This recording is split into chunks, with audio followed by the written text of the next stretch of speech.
the world's seen that famous image of Trump with his fist in the air and the blood rushing down. It's very American. Yeah. You look at it, you feel the freedom. You can hear the bald eagle. Cast your mind back to July 2024. We're a few months out from the US presidential election, just 2 days before the Republican National Convention, and campaigning is in full swing.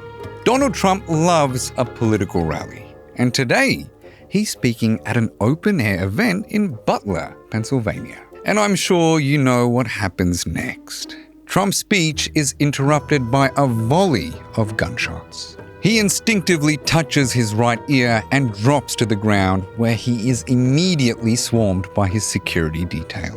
You can hear them figuring out what's happening in real time over comms. They soon get word that shooters down and move to get Trump out from the firing line as quickly as possible. Surrounded by security, blood streaming down the right side of his face, Trump raises a fist to the crowd. It's captured in what became the iconic shot of that presidential campaign. Many claim that it was the turning point of the whole campaign. But did you know, this wasn't the first attempt on Trump's life? Hello, my friend. I'm Aslan Bahari, and today, something a little different. Each season on Assassins, we're going to bring you a special episode called Almost Assassins. Not every assassination attempt is successful, and in Almost Assassins, we're going to bring you the stories of history's near misses. These are the stories of the assassination attempts that didn't quite pan out. And today, it's Donald Trump.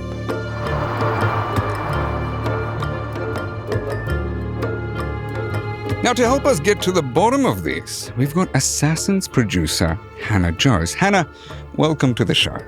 Thank you, my friend. Glad to be here. I'm so glad to hear someone else saying that.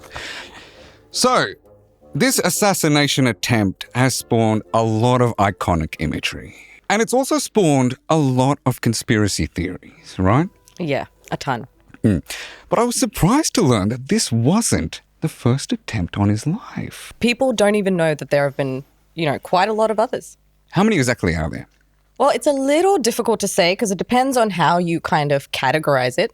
So the way I'm looking at it is there's 3 levels of categorization. There's the first level, which is, people just kind of hating Trump, making idle threats on social media or to their friends. Second category is where people really hate Trump and have taken the trouble to send letters and hate mail to him directly. Wait, before we move on, I do have something I'm wondering. Yeah. Do they get in any sort of trouble for sending, say, just a letter? You're sending just a letter to Trump saying, I hate you, I want to kill you, or something like that? They're kind of treated as a person of interest, someone to watch. And if you make an actual death threat, if anyone makes a death threat to anyone, that is not allowed. But there's a third category, which is what we're looking at today, which is this kind of hate and violence that crosses the threshold into actually executing on a plan. So you have the hate for Trump. Right. You want to plot to kill him. All right. And you take some physical steps towards that outcome that actually has a chance of hurting him. Well, what have people done in the past that has gotten attention or at least come close to taking out the big dog? Yeah. So in the third category of physical attempts that we're looking at, there has been 6 other attempts. So 7 attempts in total, including the Pennsylvania rally. So there have been quite a few attempts in the past. I'm curious at what the methods are. Now, we know there was a shooter in Butler. Yeah. I want to know if there are any other techniques being used here to take out what most people would refer to as the most powerful man in the world. You will be delighted to know that there are many techniques. Don't say delighted. There's a wide range of techniques that people are using. Okay, like what?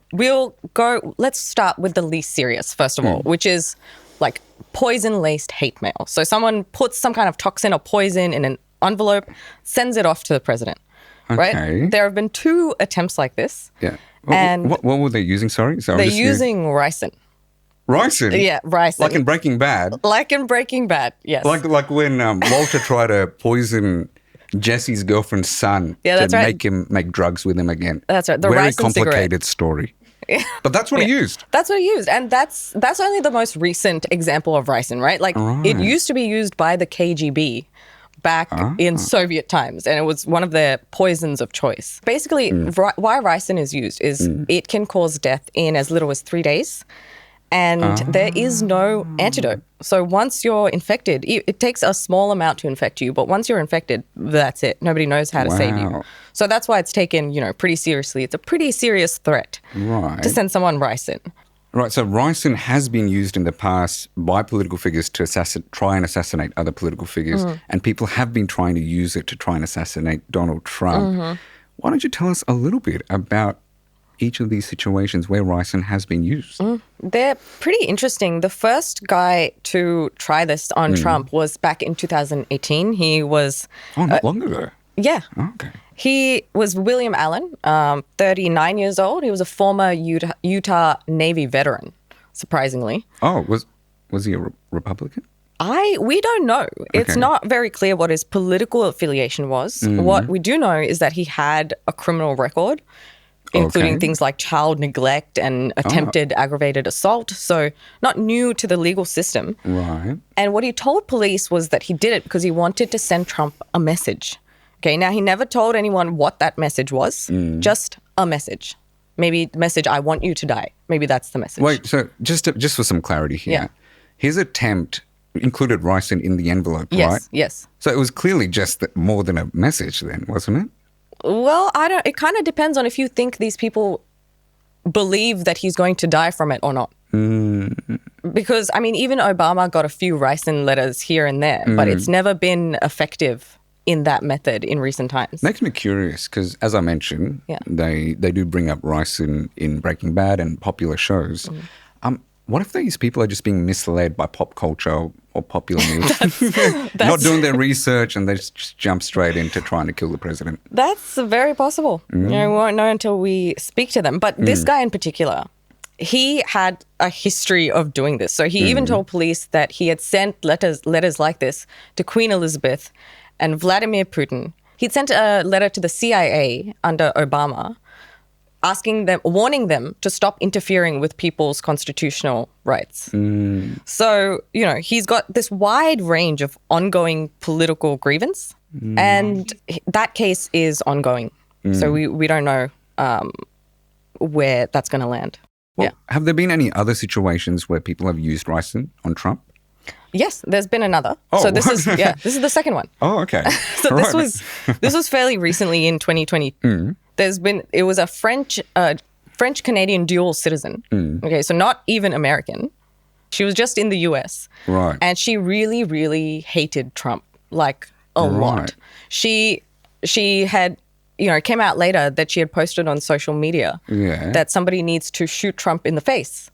So it's pretty extreme level of political hatred here. And she sent this ricin letter, and in it she demanded that he, drop out of the race for president. And she also dubbed him an ugly tyrant clown. This is something she repeated about him many times. But he's such a beautiful man. Oh, he would love to hear you say that. I'm sure he would. So she was arrested. She was actually arrested when this was found out, crossing into Buffalo, New York. She had with her guns, ammo, and knives. Her, threat to Trump could have gone a lot worse. Wow. This was the mild version of what she did. Right. So we've had 2 ricin attempts. I'm curious to know, were there any other methods being used? Did someone decide to bring a Glock, take a few shots themselves? What's going on? Anyone get close to being successful? Not that I would wish for that, but anyone get close to being successful? Yeah, the closest anyone actually got was the ear, the bloody ear. Oh, that was the closest, of course. That was the closest, and it did produce one of the coolest pictures I've ever seen. Not that I am a diehard Trump fan, but you got to admit that image was pretty hard. That was a pretty powerful image, and it's one of the reasons that so many people who are anti-Trump thought that it was staged. But we'll get to that. We'll get to that later. Okay. Okay. Of these 4 attempts, let's start with 2016 in a Nevada rally. Also, right at the start. Right at the start. Okay. Right at the start. And I'm surprised more people don't know about this one because, I don't know, I feel like these attempts that get this close should make some kind of impact. But what happened at the rally was that there was a 19-year-old British man at the rally. They're always so young. It's been like 2 teenagers and then a whole bunch of people in late middle age. Okay, so what happened in this instance? Yeah, so the British national, his name is Michael Sandford, 19-year-old dude. Very British He's name. he's at the rally and he's just chit-chatting with the police officer who's providing security at the event, just chit-chatting about politics, about Trump, about the rally. Trump is on stage giving a speech, and then suddenly this guy, Michael Sandford, lunges towards the cop's gun and tries to like wrestle it away from him. Oh, while so he Trump didn't is even there. bring his own? No, he didn't bring his own. His whole plan, steal a gun. Oh, well, that's why it didn't work out. Yeah. He's obviously overpowered. He's a teenager. He's completely overpowered. He's apprehended, taken back to, police station or whatever to be questioned. And he outright admits to the police that he is there to kill Trump. And not only that, but that if they let him go, he will try again. The courts did decide that this particular episode by this guy, Michael Sandford, was a result of a mental health episode. So, yeah. Having some kind of psychotic break.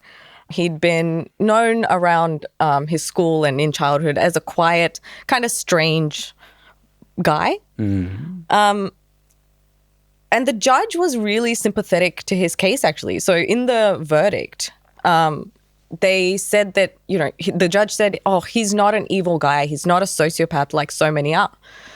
So he was given like a 12-month sentence and he was able to go back to the UK just a few months into that sentence. I'll read like some quotes from this guy about why he did it. Okay. So I quote, "I was hearing voices telling me to kill Donald Trump. Okay. They'd been coming for a while, getting stronger and more frequent. At one point, they were screaming at me. And To kill him. They were screaming at him. Okay. To kill Trump. Yeah. And this is an interesting thing. He said, quote, my friends said the Trump needed to be stopped. Yeah. They said he was going to destroy the country, but it was the voices in my head telling me to kill him. Okay. So you get an idea of the kind of environment in which this happens. I'm just got a question, and this is relevant to this person and the other two we've discussed. Is there any sort of consistency in the political ideology of these people, or is it just a range of, people with different reasons, different mental states coming in and trying to take him out? Different mental states for sure. Like there does seem to be a thread of underlying mental illness running through a lot of these cases. Oh, okay. Some Republicans explain this away by calling it Trump derangement syndrome, which is this idea that, people hate Trump so much that they actually develop mental illness. If anything, that sounds like the delusion. Well, I think it might be putting the cart before the horse because in a lot of these cases, they have the medical history. In terms of political persuasion, among the foreign nationals, it's hard to kind of pin down, are they Republican-leaning or Democrat-leaning because they don't participate in those kind of party politics. But they do have something against Trump. Well, the woman that gave the Ricin envelope, she was from Canada, but she was of a French background too, right? And then we have a man from the UK. Yeah. It's rather strange that the foreigners who are coming into the US to assassinate Trump are from allied nations. Yeah.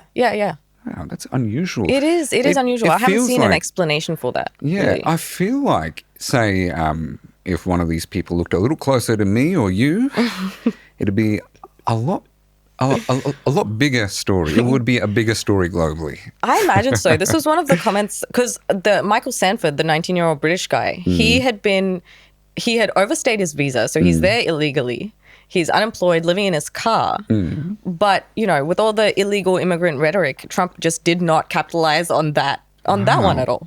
So we have a new person from the UK who has also tried to assassinate Trump using, a gun. He didn't bring his own gun, but he tried to take a gun and he tried to go pew pew right there, right? I'm curious, did anyone bring their own weapon and come close? Other than the last guy, other than the person that was the most recent shooter, did anyone else get close enough to Trump for there to be a serious threat? Yeah. Really? Yeah. Ooh, I'm excited. Yeah. So there was the Florida golf course shooting, which was just a few months ago, actually, September 2024. I've barely heard anything about that. Right? Routh is his name. He is 58 years old. Oh, okay. And so I'll tell you what happened.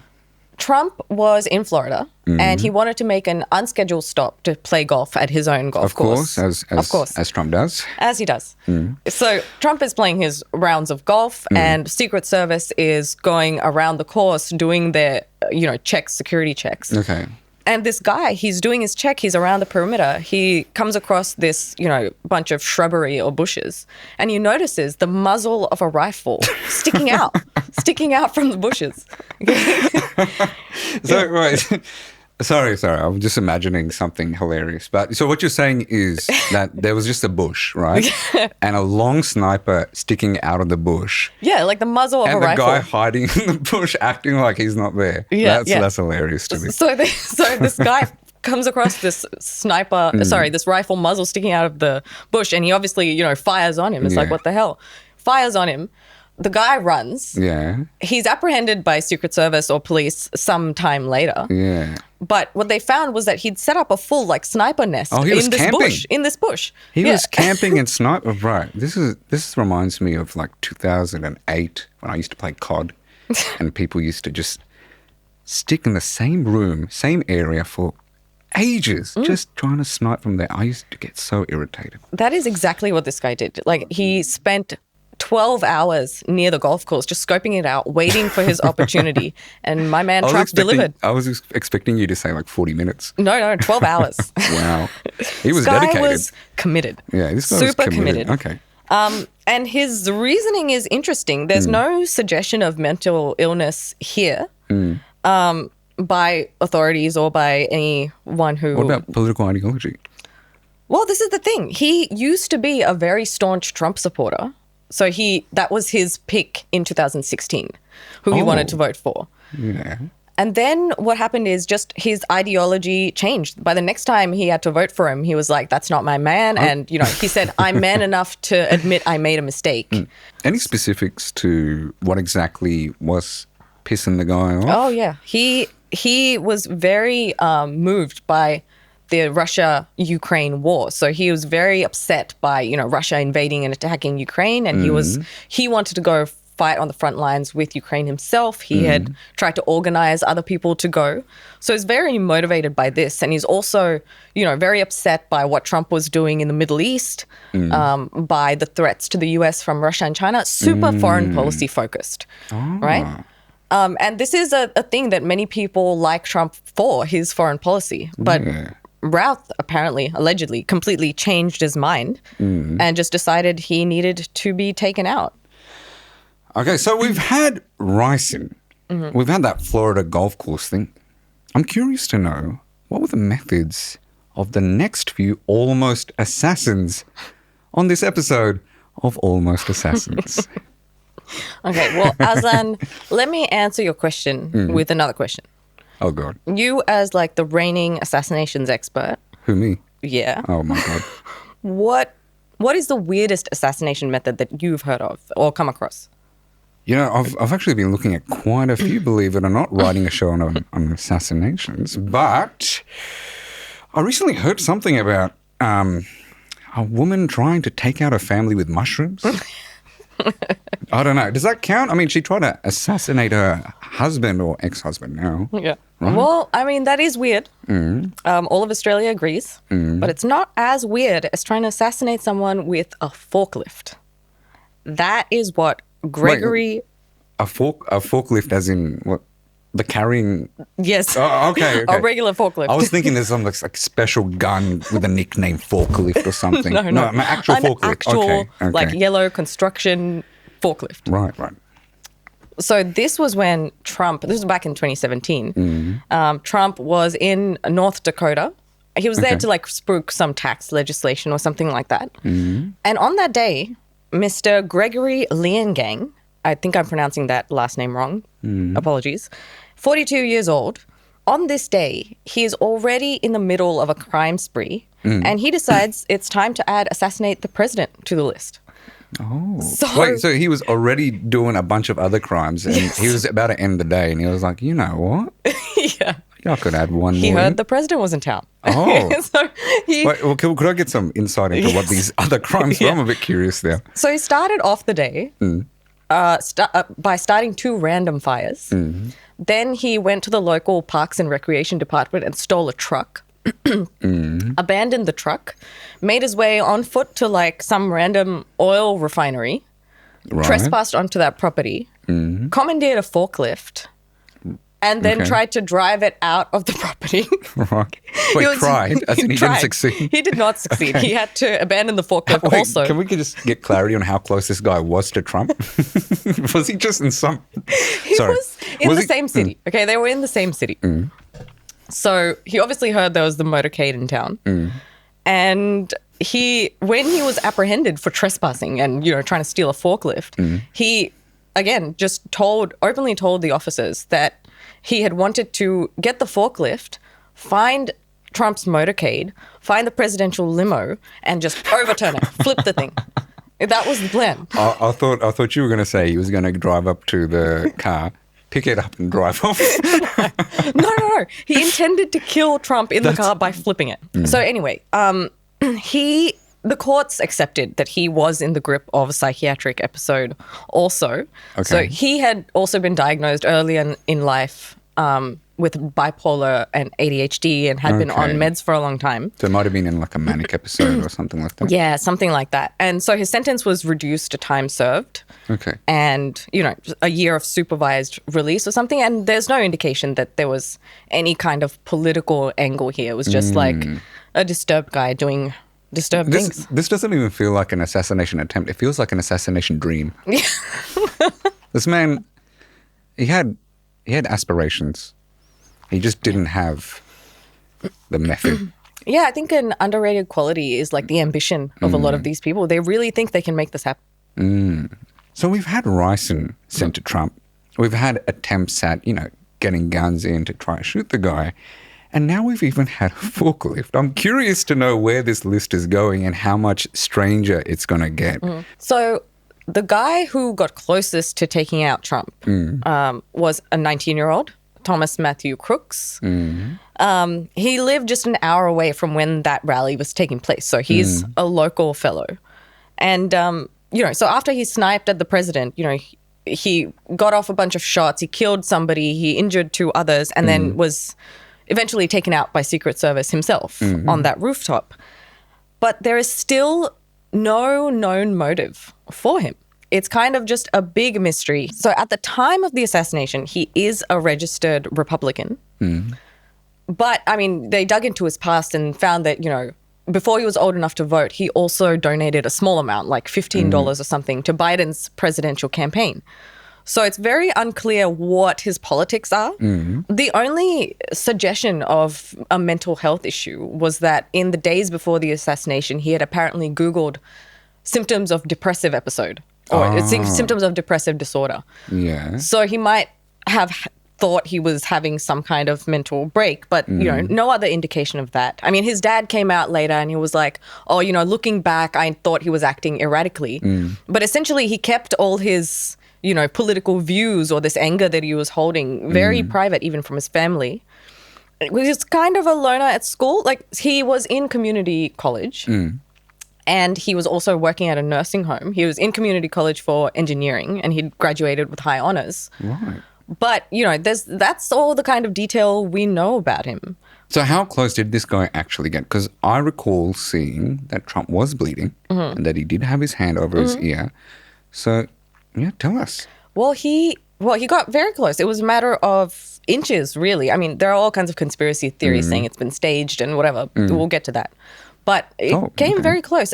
If you look at the video of where he was in his speech, he seems to have ducked away at the exact moment, tilted his head a little bit at the exact moment the bullet goes past. So it seems to be a near miss, a very near miss. It just feels a little too... perfect for his campaign? Well, that too, but also it does feel perfect. It does feel like it happened at the perfect time. It does feel like it might have allowed the man to get far more popular overnight, right? But what I'm curious about is, so the shooter, when he shot Trump, many people say that this might have been a conspiracy theory, as you mentioned. I feel like it's a little too, not real, but the man was considerably far and he was sniping Trump, right? So it's not like this is someone a few meters away shot him. This is a man sniping Trump. To be able to shoot him from that far away and for him to move his head at the perfect time, it just feels a little too close for it to be staged. Yeah. Because where would you find a 19-year-old that's that good of a sniper? Yeah. Was it like going to community college? I don't know. But like, it's also the case that he got off a bunch of shots. It wasn't just one shot and he nicked his ear. He got off a bunch of shots, right? So he's like, there's more chances for him to get it right. Okay, that makes more sense. Yeah. But I mean, there's another aspect to this that is actually more disturbing than how little we know, which is that there was a bipartisan task force in the US House of Representatives formulated to kind of look into this and investigate this assassination attempt. And one of the House reps there, a Republican guy called Clay Higgins from Louisiana, a very red state. And that's a very red state name. Yeah. He goes there to kind of like corroborate the coroner's report or whatever. And he just comes back with a bunch of criticism and essentially saying that the FBI was obstructing the investigation. So Wait, what? Yeah. I'll read like a sentence that he wrote. I have not heard of this, but I'm keen to learn. Now teach me. So he wrote that similar to releasing the crime scene and scrubbing crime scene biological evidence, this action, which is disposing of the body before he can see it, this action by the FBI can only be described by any reasonable man as an obstruction to any following investigative effort. So that's a very strange thing to happen that there's been no explanation for. Obviously, the FBI is just like, oh, this is completely unfounded. This is baseless. But, you know, it is a Republican rep who is saying this. And it's not super unusual because in the past, Trump himself has said that the FBI is out to get him, right? But the fact is it just feeds into this like miasma of conspiracy theory that's around the whole shooting. So I'm quite interested in understanding a little bit more about the conspiracy theories around these. And, you know, if you know a little bit about my social media presence, a lot of my content is interacting with conspiracy theories. So this is my favorite part. So, Hannah, could you tell us a little bit more about these conspiracy theories? Yeah, sure thing. So around this particular shooting, there's been like 3 major conspiracy theories. The conspiracy heads absolutely blew up over this. So the big one, of course, is that just scarcely an hour after the shooting happened, #staged was trending on social media platforms. So a lot of people just immediately believed that this was too good to be true. It was too much of a boon for his election campaign for him to like have such a near miss and then, you know, come out strong and, you know, do a fist pump and all of that. And he got a poster out of it. And he did. He got a very nice poster out of it. The other ones are, well, one side believes that, you know, it was a real assassination attempt, but it was either by the deep state or through rival factions in the Republican Party itself. So... oh, well, this is getting a little interesting. Right. And the rival factions one, that's the interesting one because both Democrats and Republicans, I mean, it's like a section of Democrats and a section of Republicans believe the rival faction theory because... the rival faction is like the hard right Christian nationalist faction of the Republican Party. And their pick was J.D. Vance because he's the more measured one. He's the one who has the background. He's the one whose priorities align with theirs. And he's not going to go in there and be so unpredictable and shake things up and blow things up. So, and the J.D. Vance, his mentor for a long time was... possibly still is tech billionaire Peter Thiel, right? The Palantir guy. So there's all this talk that, you know, they're trying to get Trump out one way or the other to install J.D. Vance as the president. Right. That's very interesting. Wow. Now, the final assassin on this list. So there is another. You remember we said there was... seemingly an unusual level of foreign attempts on Trump. Yeah. This is another foreign attempt, but instead of being just, you know, a tourist or an immigrant, this is a foreign government. So this again happened really recently and seems to just have passed without notice in the public memory and public imagination. Right. But the FBI alleges that Iranian agents were sent to pull off an assassination plot against Trump just last year, where the plot was to assassinate Trump, to assassinate a US and American journalist who was critical of Iran, and 2 Israeli citizens. So this is what the FBI is alleging. Obviously, Iran is like, no, this never happened. This is stupid and baseless. But, I mean, the FBI says that it has recordings, voice recordings of, like, you know, an Afghan national who has been recruited by Iran to pull this off. Was he spilling the beans in Farsi?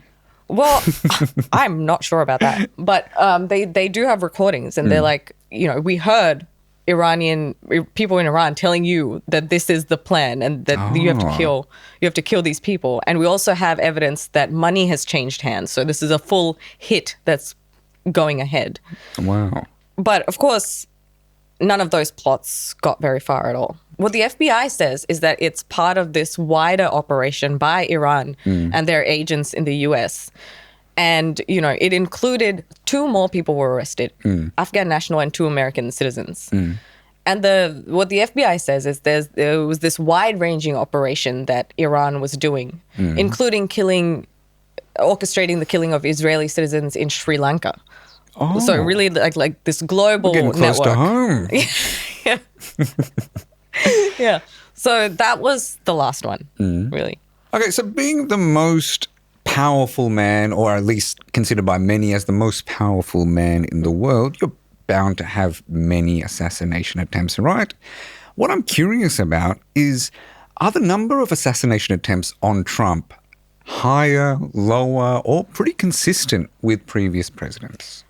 It seems to me that they're like substantially higher, given that he's only had 1 term. Like, for example, Obama was widely considered to be a very polarizing president, right? But he only had a few threats, like verbal threats or like, you know, plans that didn't get to actual fruition against him. And he had a lot of those, a lot of threats, a lot of hate mail.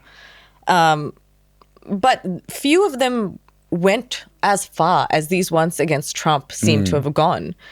And, you know, all US presidents seem to give very little attention or oxygen to these. Presumably, they don't want to encourage copycat activities like that. That makes sense. Trump has also been quite quiet, but I think with Trump, it stands out a lot more because he's the kind of guy who goes after his political rivals, his political enemies. And also, like, with Trump, I feel like any news is good news for him, right? He wants his name out there. He wants relevance in politics. Yeah, that's right. So it's a little odd that he's kept it pretty quiet. But I would say the seriousness of the attacks against him are more than other presidents like, you know, Bush, Clinton, Obama, Biden. Bush, I understand. I even saw a video of someone throwing a shoe at him. Remember that back in the day? Not sure that counts as assassination attempt. Look, the speed at which that shoe was traveling, I reckon, had he not ducked, we'd be covering him next season, honestly. That could be true. Well, Hannah, I'll have you know, I learnt a lot today. A lot about failed assassinations, a lot about what not to do and carrying out an attempt at taking out the big dog in America. Okay. So thank you so much for your expertise, of course. And we would love to have you again on here one day. But for the time being, I hope you enjoy producing this whole show. Yes, I will. And the next time I'm on, I'll try not to give you so many tips. What's a failed assassination attempt that you'd like to learn more about? You can let us know in the comments.